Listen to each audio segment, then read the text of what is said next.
আসসালামু আলাইকুম। আজ যেভাবে এই যে বেহাইয়াবানা চলতে আছে, আমাদের আজ কি করণীয় উচিত? আমরা দর্শনের জিরো কোটা কিভাবে নামাবো? আজ যেভাবে চলাফেরা, ছেলেরা যেরকম চলাফেরা, মেয়েরাও একই চলাফেরা করতে আছে, এগুলোর থেকে বিরত থাকতে হবে। প্রত্যেকটা মা বোনদেরকে বলছি, হয়তো আপনারা এখনো বুঝতে পারতেছেন না যে না ফেরার দেশে চলে যেতে হবে সবার। আমরা আজ দেখি মা যেই ড্রেস পরা জামাইয়ের সামনে আসে, মেয়েও সে ড্রেস পরা জামাইয়ের সামনে আসে, মেয়ের জামাইয়ের সামনে। অতএব এই কাজগুলোর থেকে বিরত থাকেন। আর জায়গা জায়গায় কি দেখি বিচ্ছেদের ঘটনা। এটা কি কারণে হচ্ছে?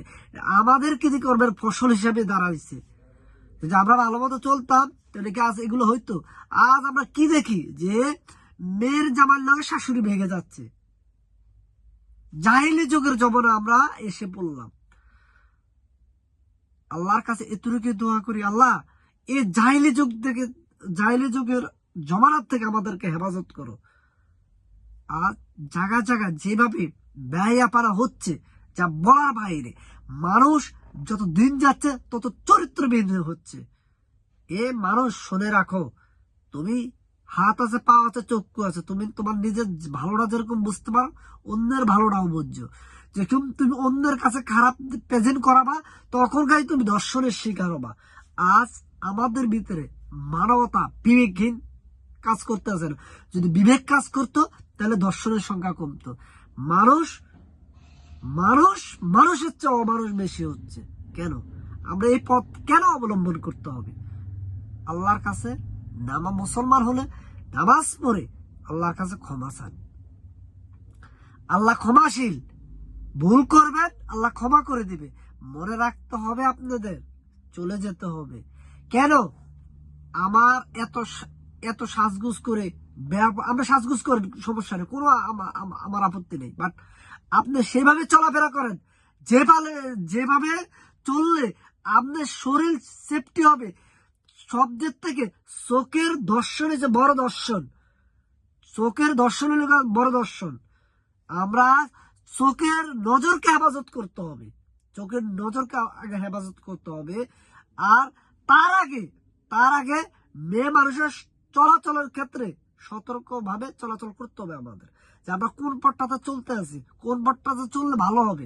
আপনি এই জিনিসটা বুঝতে পারতেছেন না যে পড়ালেখা যদি ভালো করি তাহলে ভালো ফলাফল পাবো। এমনি ভাবে আপনি যদি ভালো চলাফেরা করেন, পরকালও ভালো ফলাফল পাবেন।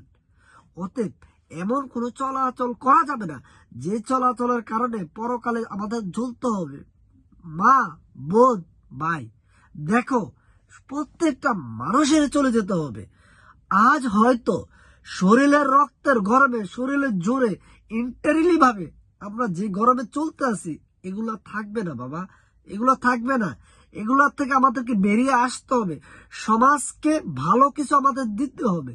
এমন কোন সমাজ করা যাবে না যে সমাজের কারণে আমাদের নতুন প্রজন্ম খারাপ দিকে প্রবাহিত হচ্ছে। এগুলো করা যাবে না বাবা। দেখো বোন, আজ তুমি যে পোশাকে হাঁটো, একদিন মনে রাখবা, তুমি যদি ভালো পোশাকে হাঁটো, তোমার সন্তানও ভালো পোশাকে হাঁটবে। তুমি আজ বেপর্দা বেহাইয়াবানা ভাবে চলবা, তোমার সন্তানও সে পথটা হাঁটবে। অতএব তুমি তো আগেই বলেছি, তুমি যেরকম পড়াশোনা করতে গেলে ভালো জিনিসটা পছন্দ করো, এমনি ভাবে তুমি চললে, সুন্দর মতো চললে, আল্লাহর তরফ থেকে তোমার ভালো ফয়সালা আল্লাহ পাক দিয়ে দিবে। সবাই ভালো থাকবেন, সুস্থ থাকবেন। আসসালামু আলাইকুম।